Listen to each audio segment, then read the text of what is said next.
안녕하세요. 코비안형 송파점 원장 안홍승입니다. 오늘은 임산부 비염에 대해서 말씀해 드리도록 하겠습니다. 임신 후 감기에 걸리지도 않았는데 콧물, 코막힘, 재채기 등의 증상이 발생하면 임산부 비염, 임신성 비염일 수 있는데요.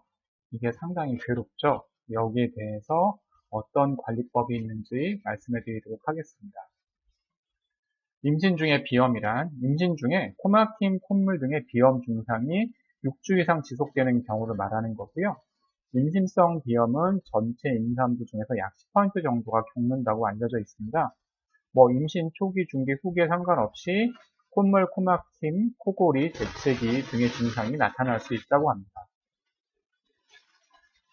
이제 가장 걱정하는 것 중에 하나가 그 임산부 비염으로 일단 임산부 자체가 괴롭기도 하지만 혹시 임신 중에 비염이 태아 잉태에 유전이 되는지 궁금해 하시는 경우가 있는데요. 결론적으로 말씀드리면 그렇지 않습니다. 임신 중에 비염이 있다고 해서 그 비염 자체가 유전되는 경우는 없다고 보시면 됩니다. 이 임산부 비염은 일단 문제점이 임신을 하게 되면 약 복용에 대해서 좀 조심하게 되는 경우가 많아서 제대로 된 치료약을 복용하기 어려운 경우도 많고, 그런 치료약 중에서는 태아에 안 좋은 영향을 미칠 수 있는 것들도 있죠. 특히 양약 중에서도 그런 게 있는데, 그렇기 때문에 임산부 비염은 일단 약을 복용하지 않고 하는 치료법들을 많이 먼저 활용해 보게 되는데요. 그 중에 하나가 콧물 빼기 요법입니다.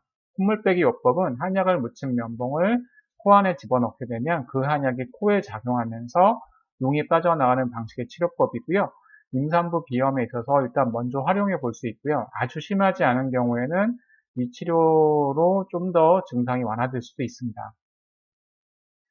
콧물 빼기 효과는 단순히 녹만 없애는 게 아니고 코 안에 한약을 바름으로써 그 염증을 완화하고 좋아지게 하는 효과를 기대할 수도 있는데요. 이런 식으로 한약을 바른 면봉을 코에 넣어서 진행을 합니다.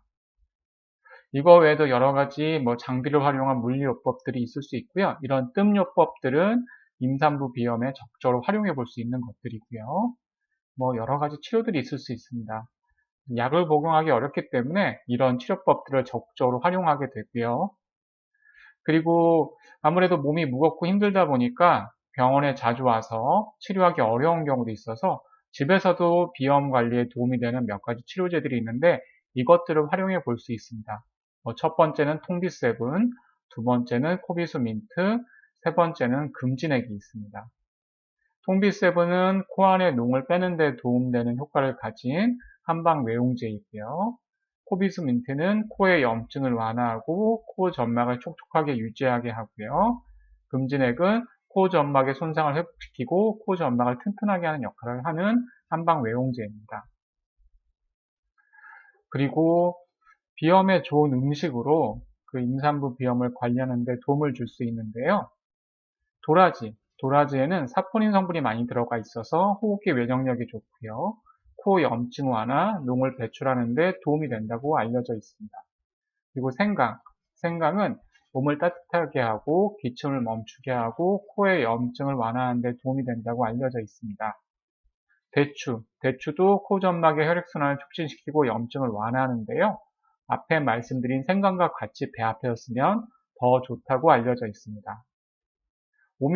오미자는 폐에 좋고 코에도 좋은 거고요. 그 차처럼 해 먹으면 비염에 도움이 될 수도 있습니다.